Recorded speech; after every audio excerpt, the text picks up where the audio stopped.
Matonat qalbda emas, sabr-u bardoshda.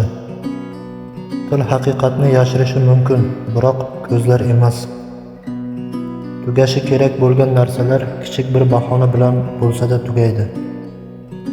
Ba'zan xohlagan narsalaringizga erisha olmaslik ham omaddir.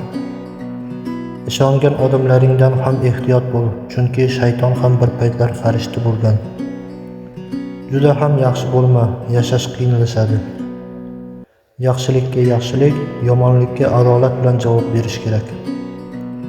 Yaxshilab o'yla, kimsan, keyin meni haqimda muhokama qilasan. Faqat yaxshi kunimda yonimda turadigan do'stlarga zor emasman. Ba'zilarning dushmaniga aylanish uchun haqiqatni gapirish kifoya ekan.